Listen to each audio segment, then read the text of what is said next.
when it turns on, it actually says S209. Oh, really? Which is super niche, in my opinion. Like the fact that it knows. I mean, yeah. Was this just a normal like? It's a normal. Yeah, it's a normal access port.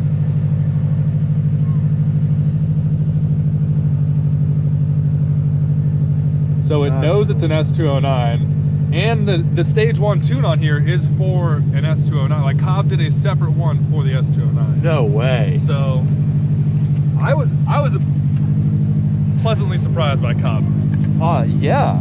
Because my tuner up in Tennessee is this guy, TK Auto Works.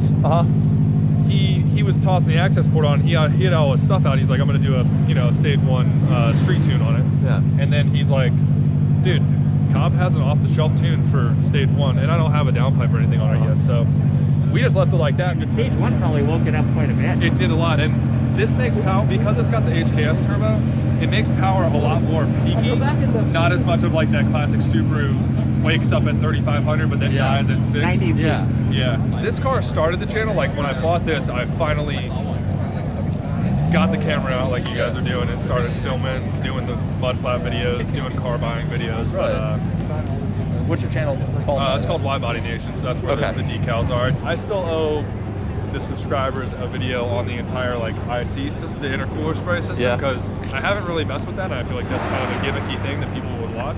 It's definitely, I mean, that's not something you see on factory cars that Not often. anymore, you know? Yeah. The older STIs had them, but then they got rid of them, and then they brought it back. Well, they brought it back for this. I'm single exit right now, but I think I'll switch back to like an ETS Extreme, because we've got ETS V2 headers already at the shop, and then I'm gonna switch it over to E85.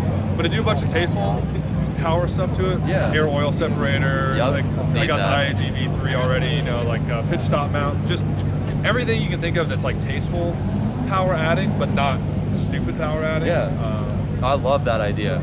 So, because then you can drive this every day. And some people with their S209s have actually got like JDM fog light setups. Oh, really? Which looks fine. I'm not going to do it because I believe those actually do cool the brakes. So. Yeah. No, that is functional, I think. So I'm not gonna mess with it. I'm not usually a black chrome person, but I actually think that looks kind of cool. I think it looks good too. I already am messing with enough stuff on it that I gotta leave some of it.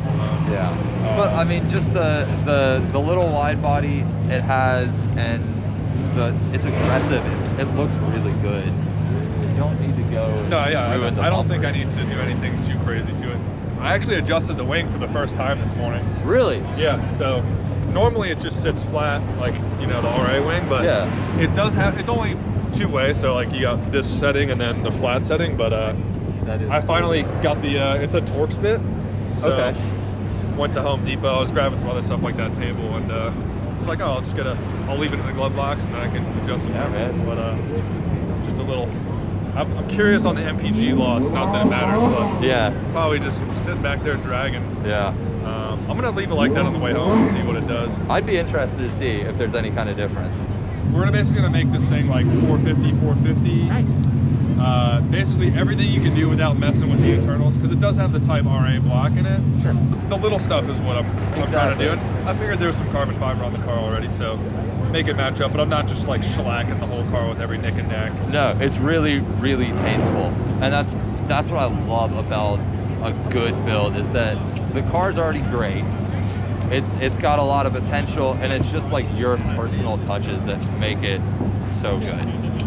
Yeah, I appreciate it. You guys knowing what it was too, it always makes me smile when people are like, oh. Yeah, one of our good friends, he has just a regular WRX, but he's been working on that for like a year and a half now. We've been helping him with that, and I love Subarus. So to see like a fully kitted out 209 where everything's functional, like I mean you can see the rear vent right there, that's functional. We're gonna do Killer Bee oil pan pick. So all of this stuff is already in the shop. I just have to get this thing back up to Tennessee when I pick up the Hellcat. I'm gonna do a little swap. There you go. And then he's gonna hang on to this for a couple months while he, does everything.